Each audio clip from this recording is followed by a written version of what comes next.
G'day, Eric from WaterUps. Today I'm going to be taking you through an instructional video, a little bit longer one. I'm going to be installing our relatively new mini sub-irrigation channel here. I've taken the time to remove the soil and get that nice and level. At the end of the install, I've taken a tamping plate here as well, and I've made sure that that's all nice and solid down there, and I'm not going to get any movement after I've installed it. So I'm using 5 basic mini sub irrigation kits.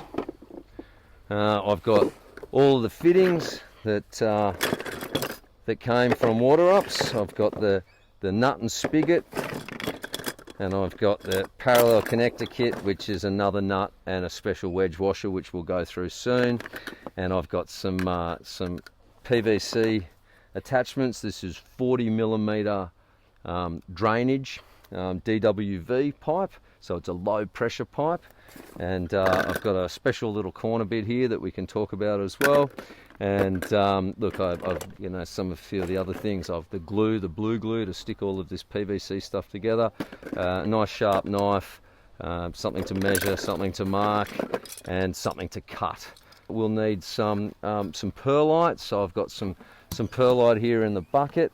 And just a quick on safety, before you use perlite, just give it a bit of a wet down like that. It's absolutely fantastic stuff when it's not in your lungs. Early on, I actually put one here at the end of the bed. There's something growing here, and I put that at the end of the bed. And as you can see, the soil around and above this is just beautiful and moist, and you can see it as well, the way it's sort of wicking out sideways as well as just up. So this was too good to pass up on. So once the crops had all finished here, I thought I'm going to put my sub-irrigation channel bank in here, and we'll get all the fantastic production that I got out of that end.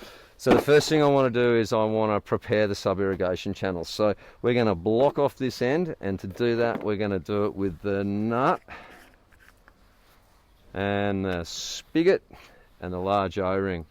So absolute rule of thumb, whenever using any WaterUps products, that the O-ring always goes over the thread first. And so in this case here, it goes over the thread. We'll pass it through from the inside.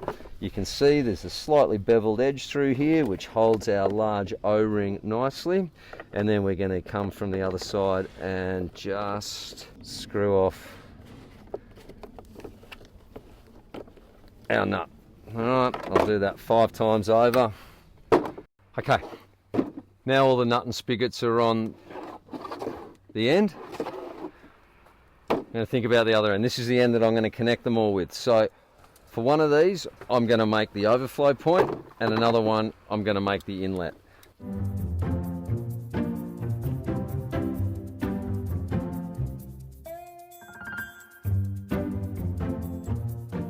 That's pretty good. So being mindful to keep all the little bits of plastic, I'll put that back in my box. Okay, so this is where the overflow is going to be. And we're going to need one to be the inlet as well. So I'm going to take out of one of the cells.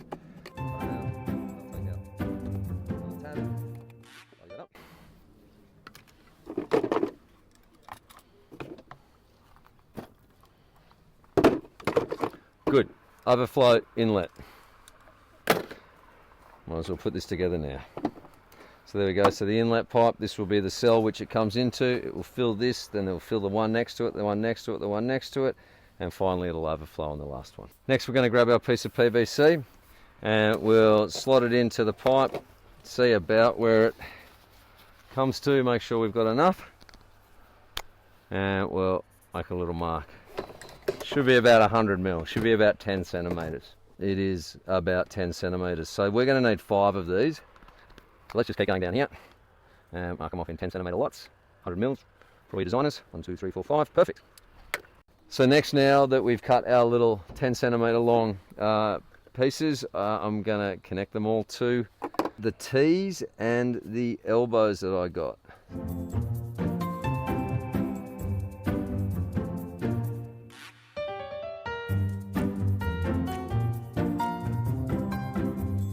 Alright, so now you can see that we can loosely fit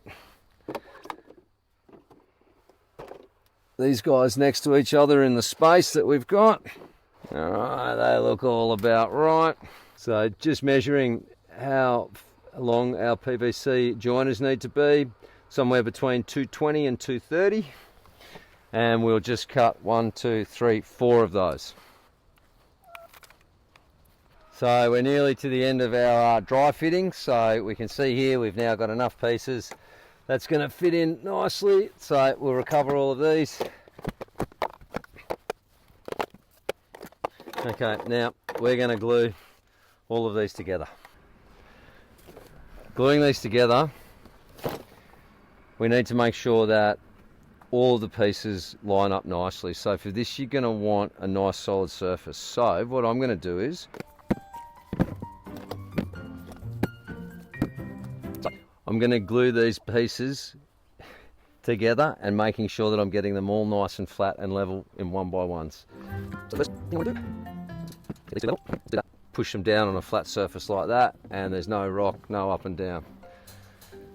Then I'll get this bit onto that, making sure that I push down on those at the same time before it sets, and now all three are nicely lined up.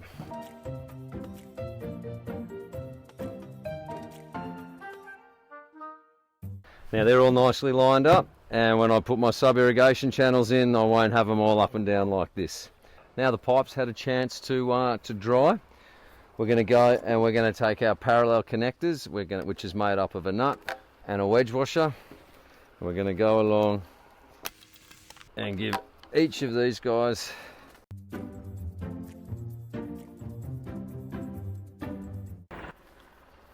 so. Now that we've got this all joined and ready to go, we just feed these in and tighten them off.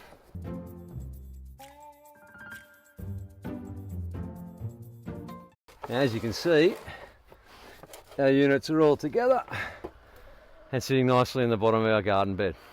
So there we go, now our system's all put together. I want to talk about why I've used this particular little fitting down here. If put together properly, our system won't leak, but on a big job, you do want to do a water test, and you just want to make sure that you've got all of the seals, all of everything tightened up correctly. So what we're going to do is we're going to do a quick water test on this. We're going to make sure that we get no drips or drops, and then this is how we will let the water out. What we'll do is we'll tighten this little fitting up and plonk some water in.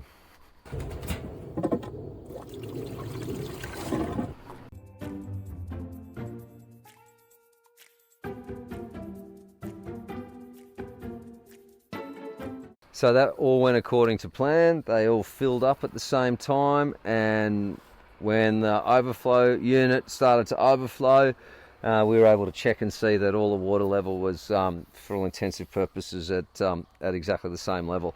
So it's very hard to get perlite into a system that's been filled, and that's the reason why I suggest that you go and install one of these on it. And so now what we can do is just let the water out of that.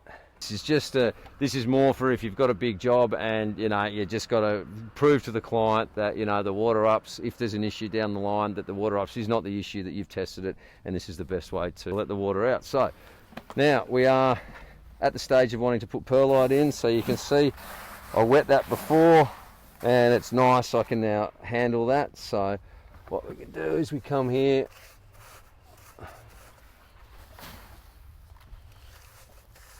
So as you can see, taking a small handful and just lightly pressing it down.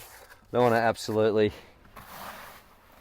pulverize the perlite, but I want to make sure that when the soil goes on, that it's not going to push it down any further than I want it to. It needs no geotech, no geofabric. We can just put the soil back on. We're pretty close to having a garden bed.